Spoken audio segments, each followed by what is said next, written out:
Good morning, everyone. I'm recording this on Erev Shabbos in the morning, Erev Shabbos Parshas Bechukaisai.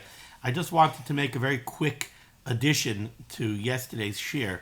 I realized, listening to the share, that I did not transmit very clearly the klalim that the Mishnah Berurah gives here on Lamed Dalet Amud Beis in Mishnah Berurah Ois Katan Mem Beis, where he discusses the Klalei HaPsak. I made it overly complicated, and I'm afraid it did not come out very clear. So I just want to go over it very, very quickly in a very, very simple way.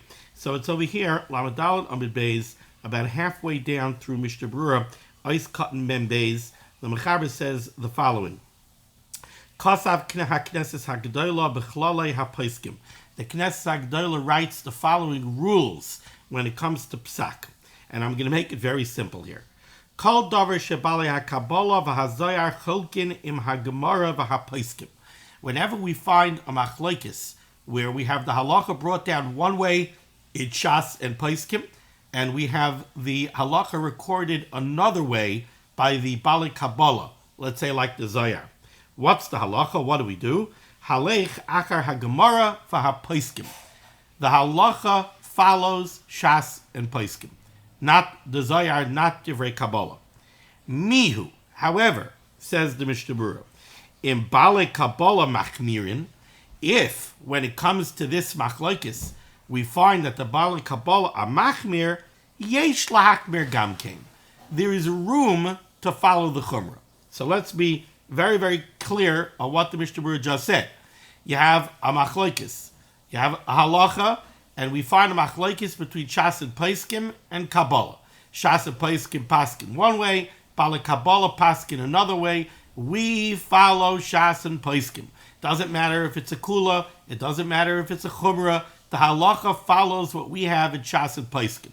However, says the Mishnah Berurah in the name of the Knesset HaGedolah, if the Balei Kabbalah are machmir, yesh lahachmir gamkein.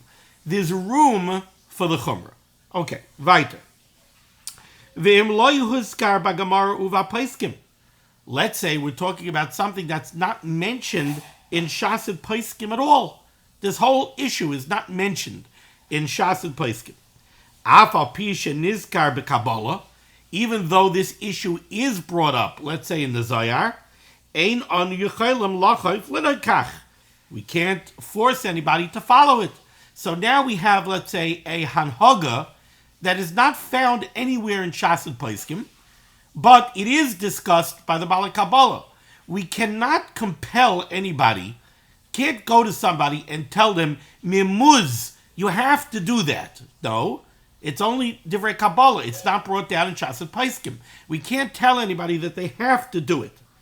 But, says the Mishnah Berurah, v'din she'ein muzkar b'hipuch b'Shas and Poskim. But if you have such a situation where such a concept is not brought down in Shas and Poskim, it is brought down by the Balei Kabbalah. So what did we say? We said you can't compel anybody to follow what it says in Kabbalah. But since Shas and Poskim don't say fakert, it doesn't say the opposite in Shas and Poskim. Shas and Poskim are silent on this issue. Yesh leilech acharei divrei Kabbalah. There's room to follow what it says in Kabbalah. So again, the Mishnah Berurah is doing the same thing here in both issues that he just discussed. The first one was, there's a machlokes between Shas and Poskim and Divrei Kabbalah. The halacha follows Shas and Poskim. Bein lekula, bein lechumrah. It doesn't matter. The halacha follows Shas and Poskim. But if in Kabbalah they're machmer, yesh lahachmer. There's room to follow the chumrah. That's the first thing the Mishnah Berurah said. Next thing, what happens if something is not discussed in Shas and Poskim at all? Says the Mishnah Berurah, if something is not discussed in Shas and Poskim, and in Divrei Kabbalah it says a certain hanhaga, you can't compel anybody to follow that hanhaga. It's not in Shas and Poskim. But, says the Mishnah Berurah, if Shas and Poskim are silent on the issue, so that means that Shas and Poskim don't say fakert from Divrei Kabbalah, so then there's room to follow the Divrei Kabbalah. V'gam b'makom sheyesh plukta ben haPoskim, and if you find that we have a machlokes amongst our Poskim on a certain issue, and we don't have anybody who's machriya, And in Divrei Kabbalah, they are Machriya, Divrei Kabbalah Yachriya. So I'll just close this off with a simple thing that I just heard this morning. A Pesach of note told me this morning in the name of Rav Moshe Zecher Tzaddik V'Kadosh L'Vracha, where he said Rav Moshe used to say that the term chayiv, you're chayiv to do something. You're obligated. You must do it. In Yiddish, mimuztan, you have to do it.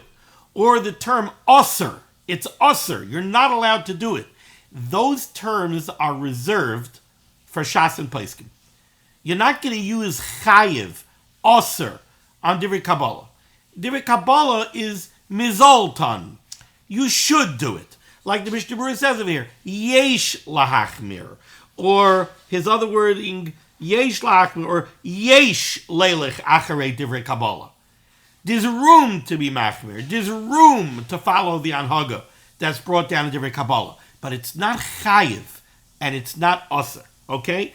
Thank you for bearing with me. I just wanted to clarify that. I feel that I made it too overly complicated yesterday in the shir, and I'm afraid it wasn't going to be transmitted correctly and accurately. Thank you so much for joining me for Limud HaTorah. Everybody should have a wonderful Shabbos. Be well.